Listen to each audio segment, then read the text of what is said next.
सुनेत्रा पवारांच्या प्रचारासाठी रोहित पवार मैदानात उतरल्याचं पाहायला मिळतंय। बारामतीच्या काटेवाडीमधनं प्रचाराला सुरुवात देखील करण्यात आलेली आहे। रोहित पवार यांनी सुनेत्रा पवारांच्या प्रचारासाठी घोंगडी बैठक देखील घेतलेली आहे। बारामतीकरांनी सुनेत्रा पवारांनाच मतदान करावं असं रोहित पवार म्हणतात। अजितदादांच्या कामाकडे बघून सुनेत्रा पवारांना मत द्या असं आवाहन रोहित पवार यांनी बारामतीकरांना केलेलं आहे। पोटनिवडणूक ही जी बारामतीमध्ये त्या ठिकाणी होत आहे, ते दादा गेल्यानंतर ती खरं तर इथं होत आहे।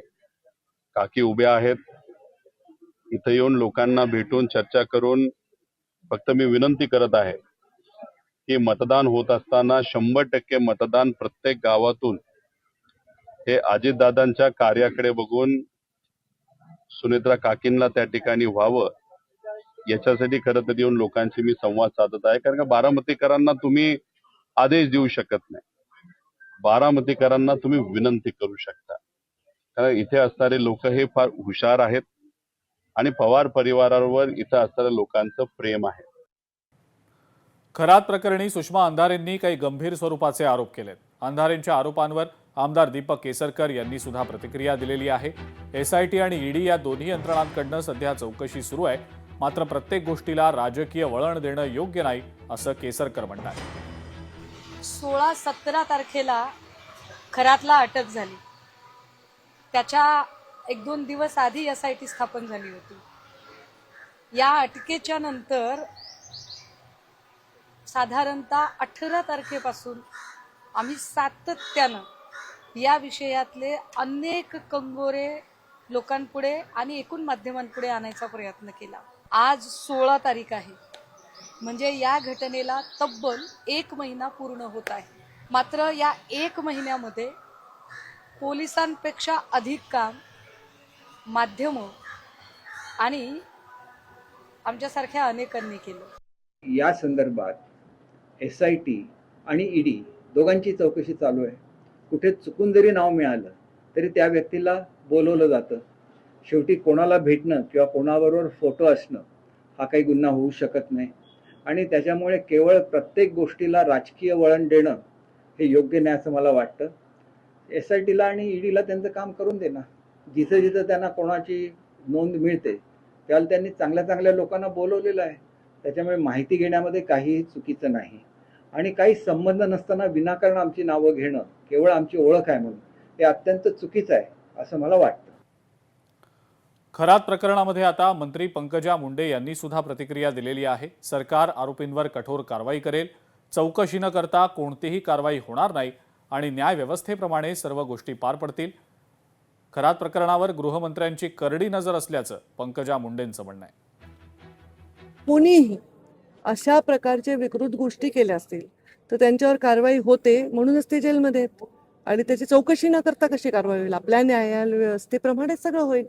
मला तर वाटत नाही की कारवाई नाही होणार असं कुठलंही पाऊल उचललं गेलंय सरकारतर्फे। गृहमंत्री यांनी तात्काळ त्याच्यावर अटक वगैरे करून पुढचे प्रोसिजर सुरू आहे। अभिनेत्री प्राजक्ता माळीकडून मुख्यमंत्री देवेंद्र फडणवीस यांचं कौतुक करण्यात आलंय। खरात प्रकरण मुख्यमंत्र्यांनी कठोरपणे हाताळलं।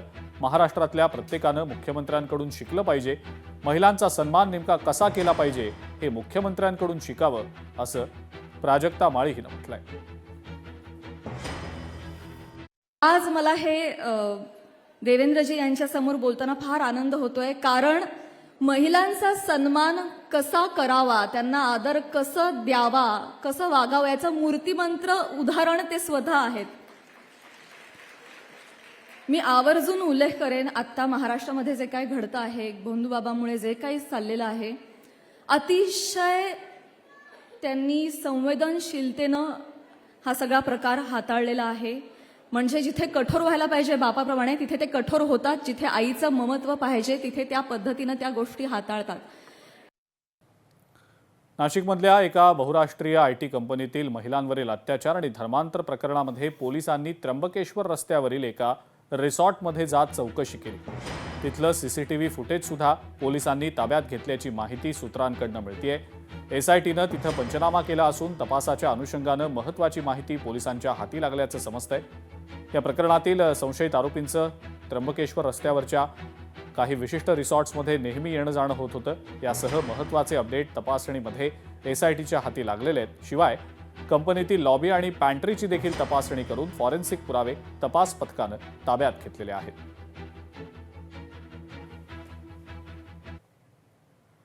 नाशिकमधील बहुराष्ट्रीय आयटी कंपनीतील धर्मांतर आणि अत्याचार प्रकरणात नाशिक शहर पोलिसात 9 गंभीर गुन्हे दाखल आहेत. नोकरीचा आमिष दाखवत पीडितेवर अत्याचाराचा प्रयत्न केला गेल्याचं पोलीस आयुक्त संदीप कर्णिक यांनी म्हटलंय. या धर्मांतर प्रकरणात 7 पुरुष आणि 2 महिला आरोपी असल्याचंही पोलीस आयुक्तांनी सांगितलेलं आहे.